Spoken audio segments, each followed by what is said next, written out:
বাড়ি ঘর ছেড়ে যদি বের হওয়া প্রয়োজন হয়, প্রয়োজনে যদি তোমরা জান দাও, বাড়ি ঘর ছেড়ে বের হও, এটা হবে তুমি একজন খাঁটি ইমানদারের পরিচয়। বলেন সুবহানাল্লাহ। এইটা ছিল আয়াতে কারিমার অর্থ। হাদিসটির অর্থ করছি, বলেন নবী সাল্লাল্লাহু আলাইহি ওয়াসাল্লাম, নবীজি বলেছেন, কতলুন নাফসি, মুসলিম হোক অমুসলিম হোক, কেউ যদি কোন মানুষকে হত্যা করে, কতলুন নাফসি আকবারুল কাবাইর, লাম ইউফাররিক মিনাল মুসলিম আও ইল কাফির, মুসলিম হোক অমুসলিম হোক, মানুষ নামের কোন ব্যক্তিকে কেউ যদি বিচার ছাড়াই, হত্যার উপযুক্ত ছাড়াই অন্যায়ভাবে হত্যা করে, আল্লাহ রাসূল বলেছেন দুনিয়াতে যত পাপ আছে তার মধ্যে সবচেয়ে বড় পাপ হলো মানুষ হত্যা করা। বলুন নাউযুবিল্লাহ মিন যালিক। এই ছিল আয়াতে কারিমার অর্থ এবং হাদিসের অর্থ। ব্যাখ্যা আকারে আপনাদের সামনে কিছু কথা আল্লাহ পাক সাহিত্য তুলে ধরার চেষ্টা করব। আমার তৌফিকি ইল্লা বিল্লাহ। সূরা আন-নিসা 66 নম্বর আয়াতে আল্লাহ বলেছেন যে জান দেওয়া এবং বাড়িঘর ছেড়ে বের হওয়া কিসের জন্য? দিন বিজয়ের জন্য, ইসলাম বিজয়ের জন্য, কোরআন বিজয়ের জন্য। এটা আল্লাহ রাব্বুল আলামিন আমাদের সবার উপর ফরজ করে দেয়নি। ফরজ করেছেন কিভাবে? প্রয়োজনে যদি জান দেওয়া লাগে, তখন যদি আপনি প্রয়োজনে বের হন, তখন আপনার উপর ফরজ। বলেন সুবহানাল্লাহ। প্রয়োজনে যদি বাড়ি ঘর ছেড়ে বের হওয়ার প্রয়োজন হয়, তখন যদি আপনি বের হন, তখন আপনার উপর ফরজ। বলেন সুবহানাল্লাহ। সম্মানিত উপস্থিতি, জান দেওয়ার অর্থ দুইটা। জান দেওয়া বলতে আমরা অনেকেই মনে করি যে শহীদ হয়ে যাওয়া। জান দেওয়ার অর্থ দুইটা, একটা শহীদ হয়ে যাওয়া, আর একটা হলো এই যে আপনারা সময় দিচ্ছেন কোরআন শোনার জন্য, কোরআন বোঝার জন্য, দিন ইসলামের জন্য যে সময়টুকু দেবেন, এটাও জান দেওয়ার মধ্যে পড়বে। বলেন সুবহানাল্লাহ। আপনাকে দিন বিজয়ের জন্য কোন আন্দোলনে ডাক দেওয়া হয়েছে, কোন সমাবেশে ডাক দেওয়া হয়েছে, ইসলাম বিজয়ের জন্য আপনি যদি ওই সময় দেন, তাহলে আপনার ওইটা জান দেওয়ার ভিতরে শামিল হবে। বলেন সুবহানাল্লাহ। সম্মানিত উপস্থিতি, এই কাজ দুটি নবী রাসূল করেছেন। কে করেছেন? নবী রাসূল। কোন কাজ দুটি? জান দেওয়া, বাড়ি ঘর ছেড়ে বের হওয়া, অর্থাৎ হিজরত করা। বলেন সুবহানাল্লাহ। সাহাবায়ে কেরাম করেছেন, তাবা তাবিঈন কেরাম করেছেন, অনেক ওলি আউলিয়া যারা ছিলেন তারা করেছেন, অনেক আলেমে হক্কানি যারা অনেকেই করেছেন এই কাজ দুটো। জান দিয়েছেন, বাড়ি ঘর ছেড়ে বের হয়েছেন। সম্মানিত উপস্থিতি, দিনের কথা, ইসলামের কথা, কোরআনের কথা বলার কারণে কোন মানুষের যদি জেল হয়, বলেন তো এই কাজগুলো তার হয়েছে কি হয় নাই? দিনের কথা, ইসলামের কথা, কোরআনের কথা বলার কারণে কোন মানুষের যদি জেল হয়, কোন মানুষের যদি কোরআনের কথা বলার কারণে, ইসলামের কথা বলার কারণে ফাঁসি হয়, কোন মানুষের যদি দিন ইসলামের কথা বলার কারণে জেলখানায় মৃত্যু হয়, বলেন তো একটু আওয়াজ করে আপনাদের কাছ থেকে জানতে চাচ্ছি, এই কাজ দুটি কি তার দ্বারা হয়েছে কি হয় নাই? বলেন। সম্মানিত উপস্থিতি, এই কাজ দুটো তামাম পৃথিবীতে অনেক তাকওয়াবান ইমানদার ব্যক্তিরা করেন, কিন্তু আমাদের দেশেও অনেক ইমানদার, অনেক তাকওয়াবান উচ্চ অ্যাঙ্কের আলেম যারা, তারা এই কাজ দুটি করেছেন অনেকেই। বলেন সুবহানাল্লাহ। সম্মানিত উপস্থিতি, এই কাজ দুটি ইমাম হুসাইন রাদিয়াল্লাহু তাআলা আনহু নিজেও করেছেন। কোথায় করেছেন? কারবালার মাঠে। কারবালার মাঠে উনি ওনার জান দিয়েছেন এবং বাড়িঘর ছেড়ে উনি বের হয়েছেন। এই কাজ দুটি করেছেন এবং আমাদেরকে জানিয়েছেন যে দুনিয়াতে যারা তাকওয়াবান, পরহেজগার হবে, আল্লাহওয়ালা হবে, সৎ, যোগ্য হবে, তাকওয়াবান নেতা হতে চাবে, তারা যেন এই কাজ দুটি থেকে পিছপা না হয়, এই কাজ দুটি যেন তারা অবশ্যই করে। বলেন সুবহানাল্লাহ। আল্লাহ আমাদেরকে তৌফিক দান করুন, সকলেই করেন আল্লাহুম্মা আমিন। একটু কালেমা পড়ুন, লা ইলাহা ইল্লাল্লাহ, আওয়াজ করে লা ইলাহা ইল্লাল্লাহ, লা ইলাহা ইল্লাল্লাহ, লা ইলাহা ইল্লাল্লাহ, মুহাম্মাদুর রাসূলুল্লাহ। পড়েন সাল্লাল্লাহু আলাইহি ওয়াসাল্লাম। সম্মানিত উপস্থিতি, এই কোরআনুল কারীমের ভিতরে সূরা আছে 114টি। কয়টি সূরা? 114টি সূরার মধ্যে কোন পয়গম্বরের নাম আছে না নাই? আছে। একটা সূরার নামই আছে সূরাতুল আম্বিয়া। আম্বিয়া মানে নবীর বহু বছর আম্বিয়া, সব নবী। বলেন সুবহানাল্লাহ। এই কোরআনের ভিতরে নবীদের নাম আছে, নবীদের কিসসা কাহিনী আছে, আছে না নাই? এই কোরআনের ভিতরে কাফেরের নাম আছে, সূরাতুল কাফিরুন, কি বলে সূরাতুল আহাব, আছে না নাই? আবুল আহাবের নাম সূরা। এই কোরআনুল কারীমের ভিতরে ফেরাউনের নাম আছে না নাই? ফেরাউনের নাম আছে, নবীদেরও নাম আছে, ফেরাউনেরও নাম আছে। আল্লাহ কেন রেখেছেন, কি জন্য রেখেছেন একটু বুঝতে হবে, হবে না? আল্লাহ রেখেছেন যে নবীরা কি করেছেন, তারা জান্নাতি মানুষ, সেই কাজ যদি যদি তোমরা করিও, ওই পথে তোমাদের জীবন জিন্দেগি পরিচালনা করিও, তোমরা জান্নাতে যাবে। ফেরাউন কি করেছে, হামান কি করেছে, নমরুদ সাদ্দাত কি করেছে, এই কোরআনের ভিতরে আমি আল্লাহ দিয়েছি, তোমরা তা জানো, শিক্ষা গ্রহণ করো। সেই জায়গা থেকে শিক্ষা গ্রহণ করে ফেরাউনের পথে চলো না, নমরুদ কারণ হামান সাদ্দাতের পথে চলো না। যদি চলো, তারা যেমন নাস্তানাবুদ হয়েছে, তারা পাথরের পাহাড় কেটে বাসা করেছিল, তারা এমন ঘোষণা দিয়েছিল যে এখানে আমাদেরকে ধরে আর কে, আমার মাবুদ তাদেরকে সেখান থেকে পাকড়াও করে দুনিয়া থেকে চিরতরে বিদায় করে দিয়েছে। কথা ঠিক কিনা? সম্মানিত উপস্থিতি, এই পৃথিবীতে যে কোনো দেশে নবীদের, সাহাবীদের, তাবা তাবিঈদের পথ অনুসরণ না করে ফেরাউন, নমরুদ, সাদ্দাত, হামান, কারণ এদের পথ যারা অনুসরণ করে দুনিয়াতে জিন্দেগি পরিচালনা করতে চাবে, শুধু আমার দেশ বাংলাদেশের কথা আমি বলি নাই, তামাম পৃথিবীতে যেখানেই করবে তারা কয়েকদিনের জন্য রাজাধিরাজ, এরপরে তারা আস্তে করে ধ্বংস হয়ে যাবে, তাদের নাম চিরতরে জ্বলে মুছে যাবে। বলুন সুবহানাল্লাহ। সম্মানিত উপস্থিতি, সেরকম শিক্ষা গ্রহণ করার জন্য হুসাইন রাদিয়াল্লাহু আনহুর নামও আছে, এজিদের নামও আছে, আছে না নাই? শিক্ষা গ্রহণ করার জন্য। আমি যদি এখন আপনাদেরকে প্রশ্ন করি, আপনারা হুসাইনের অনুসারী না এজিদের অনুসারী? এই মসজিদ ভরা সবগুলো মানুষ, সবগুলো আল্লাহর বান্দা, আপনারা সবাই মিলে এক বাক্যে বলবেন যে আমরা হুসাইনের অনুসারী। কি কথা ঠিক কিনা? আর আমি যদি আমার যুক্তির মাধ্যম দিয়ে, বাস্তব ঘটনার মাধ্যম দিয়ে আমি যদি তুলে ধরতে চাই, দেখবেন যে আমরা সবাই মিলে এখনো এজিদের পক্ষে আছি। কি কথা বলতে পারলাম? সমান উপস্থিতি, এজিদ থেকে শিক্ষা গ্রহণ করা যাবে না। এজিদ থেকে যারা শিক্ষা গ্রহণ করবে, ওরা দেশ ছাড়তে বাধ্য হবে। কি কথা ঠিক আছে? ওরা ওদের রাষ্ট্র ক্ষমতা আল্লাহ ছিনিয়ে নিয়ে তাকওয়াবান, সৎ, যোগ্য নেতাদের হাতে দেশ আল্লাহ তুলে দেবে। বলেন সুবহানাল্লাহ। অতীতে দিয়েছে, এখনো দেবে। কি বলে? হযরত মুসা আলাইহিস সালামের সাথে টক্কর করেছে ফেরাউন, করে নাই? ফেরাউন টক্কর করেছে, আল্লাহ রাব্বুল আলামিন মুসার হাতে রাষ্ট্র ক্ষমতা তুলে দিয়েছিলেন। কি কথা ঠিক কিনা? আমাদের 95% মুসলমানের দেশে বিভিন্ন রাজনৈতিক দল আছে, থাকতে পারে, পারে না? পারে। স্বাধীন বাংলাদেশ, আল্লাহ আবার স্বাধীনতা দিয়ে আমাদের মস্তিষ্ক তৈরি করেছেন। বিভিন্ন রাজনৈতিক দল তারা বিভিন্ন ভাবে মানুষকে বোঝাতেই পারে, পারে না? সব দলই সব জেলায় যাবে, সব ডিস্ট্রিক্টে যাবে, সব গ্রামে গ্রামে তারা যাবে, কেউ বাধা দেওয়ার অধিকার রাখে না।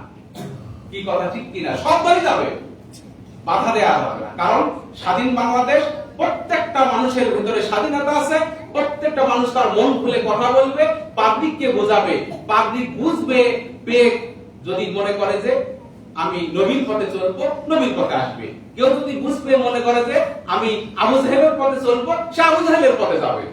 কি কথা কি বোঝাতে পারলাম? সম্মানিত উপস্থিতি, আজ আমার দেশ সোনার বাংলাদেশ, এই দেশে যারা রাজনীতি করে ভিতরে কোনো হিংসা কেন রাখা যাবে না। কি কথা ঠিক কিনা? স্বতঃস্ফূর্তভাবে সবগুলো মানুষকে বোঝানোর জন্য তারা চেষ্টা করবে, আমরা কেউ তাদেরকে বাধা দেব না। কি কথা ঠিক কিনা? যারাই বাধা দিবে, যারাই নিজেদের স্বার্থ চরিতার্থ করতে চাবে, ওরা ফেরাউনের মতো রাস্তা নাবুদ হয়ে যাবে। কি কথা বুঝতে পারলাম? সম্মানিত উপস্থিতি, আসল হযরতে হুসাইন রাদিয়াল্লাহু তাআলা আনহু উনি কারবালার মাঠে শহীদ হয়ে গেছেন। কিসের কারণে? এই ইসলামের কারণে, এই দ্বীনের কারণে, এই কোরআনের কারণে। বলেন সুবহানাল্লাহ। ইমাম হোসেন রাদিয়াল্লাহু আনহু যে কারণে শহীদ হয়েছেন, সেই কারণটুকু আমাদের এই দেশ শাসন করেছিল এক সময় ইংরেজ। কি কথা ঠিক কিনা? ঠিক। তারা চেয়েছিল যে হোসাইনের সেই শাহাদত বরণের কথা এদেশের মানুষকে বুঝে উঠতে দেওয়া যাবে না। এদেশের মানুষ যদি বুঝে ওঠে, তাহলে আমরা গদিতে থাকতে পারবো না, আমাদের গদির ভিত্তি নড়বড় হয়ে যাবে। কি কথা বুঝতে পারলাম?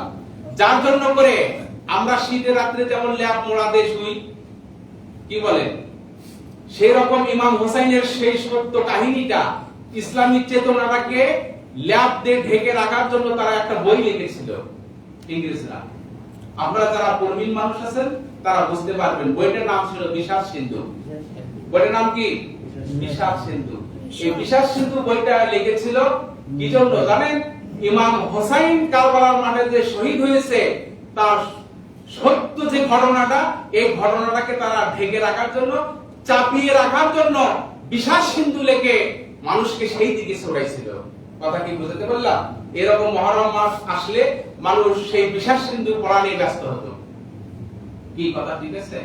সম্মানিত উপস্থিতি, সেই বিষাদ সিন্ধুর ভিতরে কি লেখা ছিল জানেন? ইমাম হুসাইনের নাকি চরিত্র খারাপ ছিল। বলে নাউজুবিল্লাহ। ইমাম হুসাইনের চরিত্র খারাপ ছিল কি? ছিল না। কি চরিত্র খারাপ ছিল? একটু বুঝাই দেই, শুনুন। এক ব্যক্তি জয়নব নামে এক মেয়ের বিবাহের ঘটক হিসাবে যাচ্ছেন জয়নবের কাছে। ইমাম হোসাইন নাকি তাকে পদে পেয়ে বলছেন যে যান কোথায় আপনি? বলতেছেন যে আমি জয়নবের কাছে বিবাহের প্রস্তাব নিয়ে যাচ্ছি। ইমাম হোসাইন নাকি ওই সময় বলেছে যে আমার বিবাহের প্রস্তাবটা ওই জয়নবের কাছে একটু দিও। বলে নাউজুবিল্লাহ মিন যালিক। সম্মানিত উপস্থিতি, আমাদের দেশে অনেক লম্পট আছে, অনেক মদখোর আছে, নেশাখোর আছে। ছেলের বিয়ের প্রস্তাব যদি কোনো মেয়ের কাছে নিয়ে যাওয়া হয়, বলেন তো কোন অভিভাবক, এরকম দুষ্কৃতী কোন চরিত্রহীন অভিভাবক কোনদিন কি বলছে যে আমারও প্রস্তাবটা করে দেন? বলছে কি কেউ কোনদিন? আমরা শুনি নাই, আমরা জানি না।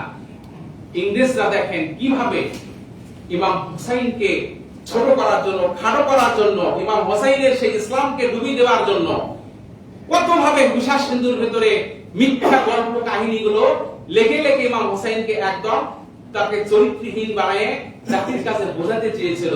আসল ঘটনা তারা ধামা চাপা দিয়ে রেখেছিল। সমান পরিস্থিতি আজকের দিনেও তাই।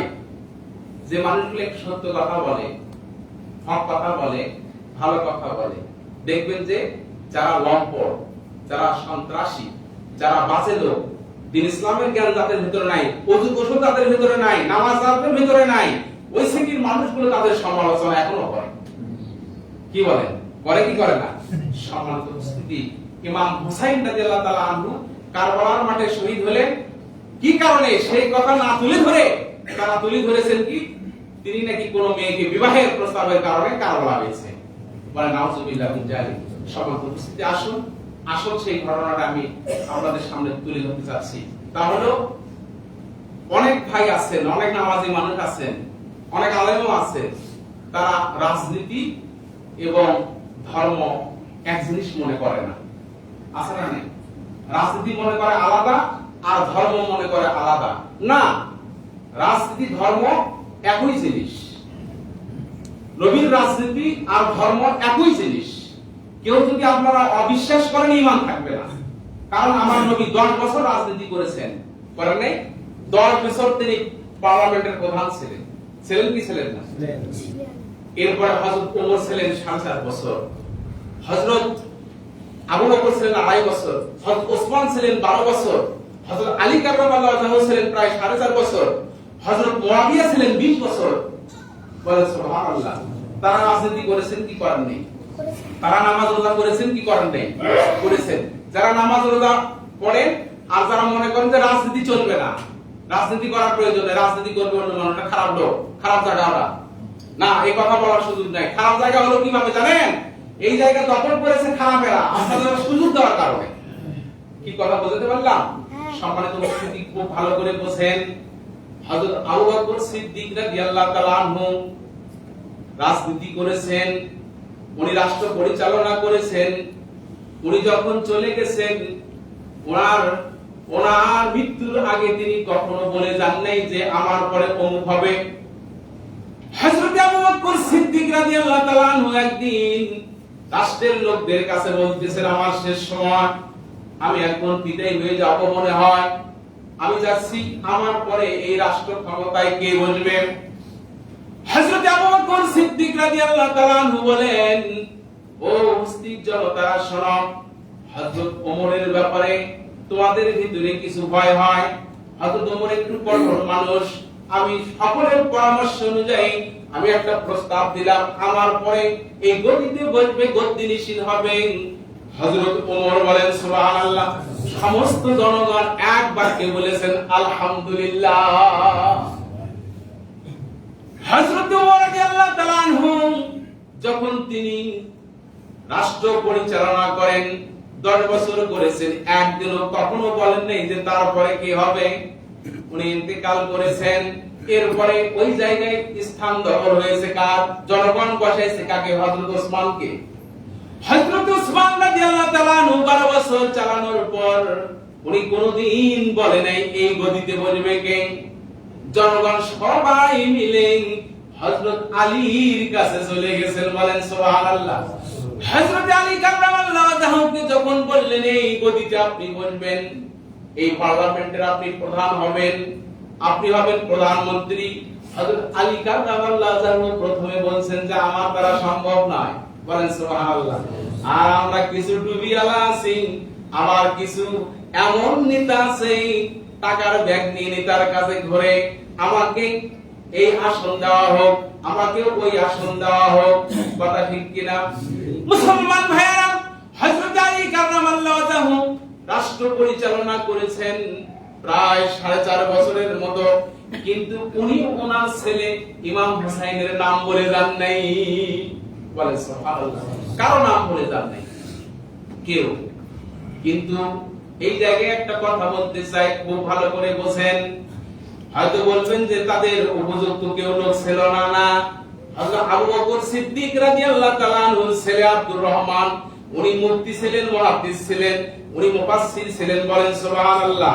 সকল জ্ঞানী জ্ঞানী আমরা হয়তো কেউ হাদিস নিয়ে পাশ করেছি কামিল, অথবা কেউ তাফসীর নিয়ে, কেউ আদব নিয়ে, কেউ ফিকহ নিয়ে, কেউ আমরা ফিকহ পারি না আবার হাদিস পারি, এমনটা আমাদের মাঝে আছে না নাই?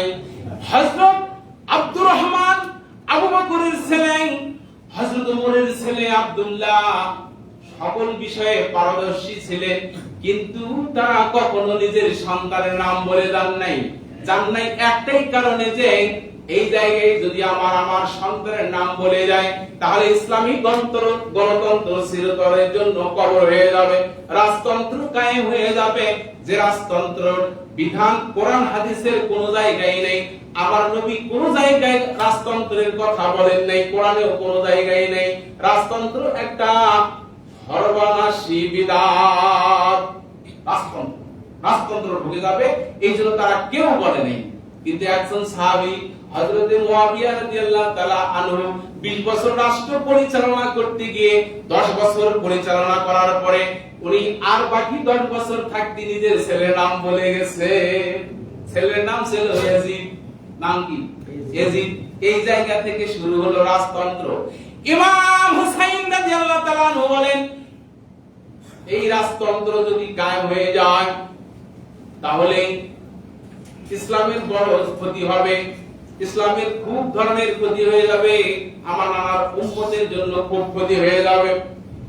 এই সময় ইমাম হুসাইন রাদিয়াল্লাহু তাআলা আনহু ইজিপ্টকে খলিফা হিসেবে স্বীকৃতি দেয় না। তখন ইজিপ্ট কিন্তু সরকার ঘোষণা করেছে যে হুসাইনকে যে কোনো ভাবেই হোক, যে কোনো পদ্ধতিতে হোক আমার কাছে বায়াত গ্রহণের ব্যবস্থা করো। ইমাম হুসাইন বলে, না না, আমার শরীরে শেষ রক্তবিন্দু থাকতেও ইজিপ্ট তোমার মতো অযোগ্য, অসৎ, মক্কর, জিনাখোর, দুষ্কৃতিকারী লোককে আমি নিতে মানতে পারি না। মুসলমান ভাইরা খুব ভালো করে বোঝেন, হযরত ইমাম হুসাইন রাদিয়াল্লাহু তাআলা আনহু যখন তাকে মানতেছিলেন না, তখন কি হয়েছে একটু শুনুন ভালো করে। ইমাম হুসাইনের সঙ্গে তারা যুদ্ধ করা শুরু করলো। কি করলো? যুদ্ধ করা শুরু করলো। মুসলমান ভাইরা, ইমাম হুসাইনের নামটাকে ডুবিয়ে দেওয়ার জন্য, ইসলাম থেকে ছোট করার জন্য ইংরেজরা ব্যবস্থা করেছিল যে বিবাহের মাধ্যমে উনি কারবালার মাঠে গিয়ে দ্বন্দ্ব লেগে উনি শহীদ হয়ে গেছে। কি কথা ঠিক কিনা? নো, কারবালার মাঠে যে কারণে শহীদ হয়েছে কারণটা পর্যায়ক্রমে আপনাদের মাঝে আমি তুলে ধরার চেষ্টা করছি। ইমাম হুসাইন রাদিয়াল্লাহু তাআলা আনহুর মর্যাদা কম ছিল না বেশি ছিল বলেন? কেমন বেশি? হযরত ওমর রাদিয়াল্লাহু তাআলা আনহুর কথা একটা মনে পড়ে গেল। আল্লাহর নবী একদিন রাত্রিবেলা তার বিবি হাফসা রাদিয়াল্লাহু তাআলা আনহাকে নিয়ে গল্পগুজব করতেছেন। চাঁদের রাত, জ্যোৎস্না রাত গল্প করতেছেন। এমন সময় হাফসা রাদিয়াল্লাহু তাআলা আনহা বলেন, ইয়া রাসূলুল্লাহ, ইয়া হাবিবাল্লাহ, আকাশে যে তারকাগুলো দেখা যাচ্ছে এগুলোর সংখ্যা কি বরাবর? কি ধরনের পরিমাণ হতে পারে? কত হাজার, কত লাখ, কত কোটি হতে পারে? আমার নবী, বিশ্ব নবী জনাবে মুহাম্মদুর রাসূলুল্লাহ সাল্লাল্লাহু আলাইহি ওয়াসাল্লাম নবীজি বলেন যে এগুলোর সংখ্যা একমাত্র আল্লাহ ছাড়া কেউ জানে না। বলেন সুবহানাল্লাহ। হাফসা রাদিয়াল্লাহু তাআলা আনহা জিজ্ঞেস করলেন যে এই তারকাগুলো সংখ্যা বরাবর কোন লোকের নেক আমল কি দুনিয়াতে আছে? আল্লাহর নবী বললেন, হ্যাঁ হাফসা, অবশ্যই আছে। হাফসা রাদিয়াল্লাহু তাআলা আনহা জিজ্ঞেস করলেন, সে ব্যক্তির নামটা কি বলেন একটু? হযরত মুহাম্মদ সাল্লাল্লাহু আলাইহি সাল্লাম বললেন যে সেই ব্যক্তি হলো তোমার বাবা হযরত ওমর।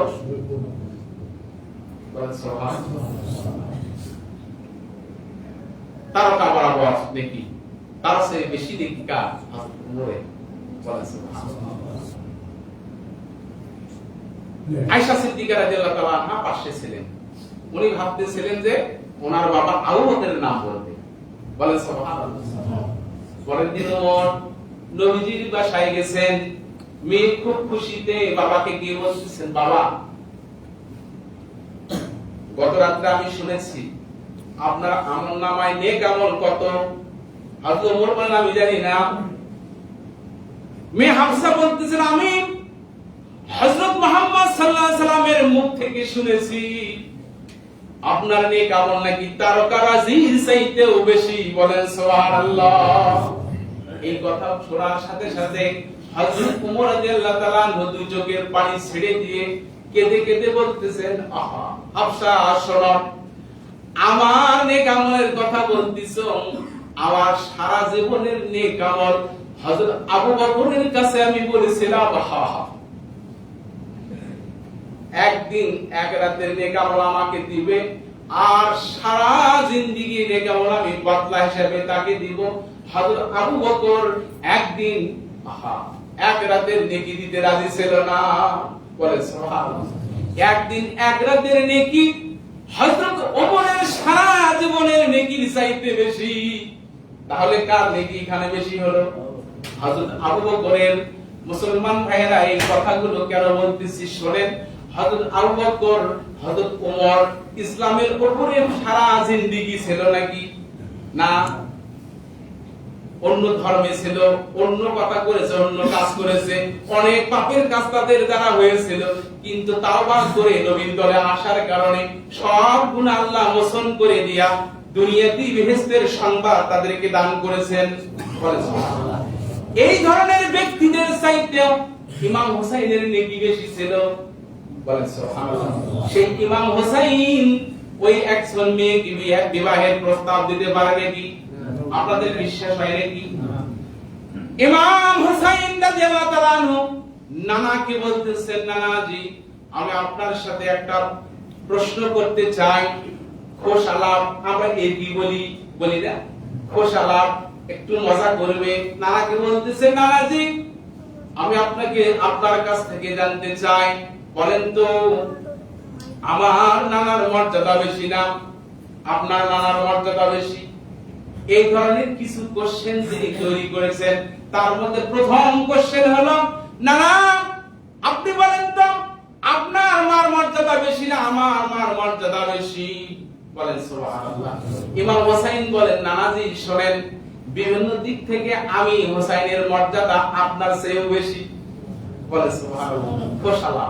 খোশালা কিন্তু প্রমাণ করতে চাচ্ছে যে নবীর মর্যাদা সবচেয়ে বেশি। সে প্রমাণটা কি শুনুন। আজকে আলোচনা এরকম করব, খারাপ লাগতেছে নাকি? ইমাম হোসাইনের চরিত্র নিয়ে খ্রিস্টানেরা কথা বলেছে, ইহুদিরা কথা বলেছে। আমরা ইমাম হোসাইনের ব্যাপারে নেককার মুমিন মুত্তাকিন মুসলমান কখনো তা বরদাস্ত করতে পারি নাকি? পারি না। ইমাম হোসাইন রাদিয়াল্লাহু তাআলা আনহু বললেন, নানাজি আমার মার মর্যাদা বেশি না আপনার মায়ের মর্যাদা বেশি। আমার নবী বলছেন যে তোমার মায়ের মর্যাদা বেশি। বলেন সুবহানাল্লাহ। ইমাম হোসাইন বলছেন, নানাজি আমার বাবার মর্যাদা বেশি না আপনার বাবার মর্যাদা বেশি। নবীজি বলছেন তোমার বাবার। নবীজি বাবার সাথে মর্যাদা হোসাইনের বাবার বেশি। বলেন এরপরে জিজ্ঞেস করেছেন, নানাজি বলেন তো আমার নানার মর্যাদা বেশি না আপনার নানার মর্যাদা বেশি? নবীজি বলছেন যে আল্লাহ পাক তাম পৃথিবীতে যত মর্যাদা দান করেছেন তার চাইতে বেশি মর্যাদা তোমার নানাকে আল্লাহ দিয়েছেন। সুবহানাল্লাহ। ইসলামে পাক পাঞ্জাতন নামে একটা কথা আছে। পাঁচজন পবিত্র ব্যক্তির কথা আছে। পাঁচজন পবিত্র ব্যক্তির ভিতরে হযরত মুহাম্মদ সাল্লাল্লাহু আলাইহি ওয়াসাল্লাম একজন, এরপরে হযরত ফাতেমা একজন, এরপরে আলী, এরপরে ইমাম হাসান আর হোসাইন। পাঁচজন পবিত্র ব্যক্তি। এমন মর্যাদাবান ব্যক্তিদের ব্যাপারে কাফেরের জাতেরা বিশাল সিন্ধুর ভিতরে ইমাম হোসাইনের চরিত্রকে নষ্ট বলে প্রমাণ করতে চেয়েছিল, কিন্তু আসলে মূল ঘটনা ছিল গদি নিয়া, ক্ষমতা নিয়া, গদির আসনে বসা নিয়া। ইমাম হোসাইনের সেই কথাটা ইমাম হোসাইন বলেছিল যে ইয়াজিদকে যদি খলিফা বানা হয় তাহলে রাজতন্ত্র চালু হয়ে যাবে। রাজতন্ত্র চালু হয়ে গেলে উপস্থিত জনতারা শুনুন, কয়েকটা মুসিবত নামে আসবে। তার মধ্যে এক নম্বর মুসিবত হলো জীবনে যোগ্যতা সম্পন্ন কোন লোক রাষ্ট্রীয় ক্ষমতায় আসতে পারবে না। সবচাইতে দুষ্কৃতিকারী, সবচাইতে লম্পট, এমনকি নূহ আলাইহিস সালামের ছেলে কেনানের মতো লম্পট। রাজতন্ত্র অনুযায়ী রাজার ছেলে রাজা, রাজার মেয়ে রাজা, রাজার বউ রাজা, এই কায়দায় তারা পার্লামেন্টে বসবে। এটা ইসলাম বরদাস্ত করে না। এই জন্য ইমাম হোসাইন রাদিয়াল্লাহু তাআলা আনহু ইয়াজিদকে খলিফা মানেননি। মুসলমান ভাইরা খুব ভালো করে বোঝেন, রাজতন্ত্র ইসলামে জায়েজ নাই। কথা কি বুঝতে পারলাম? রাজতন্ত্র হলো সর্বনাশী একটা বিদআত। কি বলেন? এই রাজতন্ত্র পৃথিবীতে অনেক দেশে চালু আছে, আছে না? তার মধ্যে সৌদি আরবেও আছে, আছে না নাই? সৌদি আরবে রাজতন্ত্র চালু আছে। সৌদি সরকার যে রাজতন্ত্র চালু করেছেন, আর ওরাই ওখান থেকে বলে বিদআত বিদআত, আর সবচেয়ে বড় বিদআতটা নিয়ে সে বসে আছে। কি কথা ঠিক কিনা? তামাম পৃথিবীতে মুসলমানদের কল্লা উড়িয়ে দিচ্ছে। তামাম পৃথিবীতে মুসলমান আজ নির্যাতিত, ওরা চুপ করে বসে আছে নিজের গদি নিয়ে। কি কথা ঠিক কিনা? সম্মানিত উপস্থিতি, পর্যায়ক্রমে আমি আলোচনা আরেকটা জুমায় শেষ করব। ইমাম হোসাইনের সেই ঘটনাটা, কিভাবে উনি ইয়াজিদকে নেতা মানলেন না, আর তাকে নেতা না মানার কারণে না ওনার স্বার্থের কারণে আসলে মূলত কি কারণ, এটা আপনাদের সামনে আমি আগামী জুমায় আল্লাহ পাক সাহিত্য আরো সুন্দর করে তুলে ধরার চেষ্টা করব। ওয়া আখিরু দাওয়ানা আলহামদুলিল্লাহি রাব্বিল আলামিন। আসসালামু আলাইকুম ওয়া রাহমাতুল্লাহ।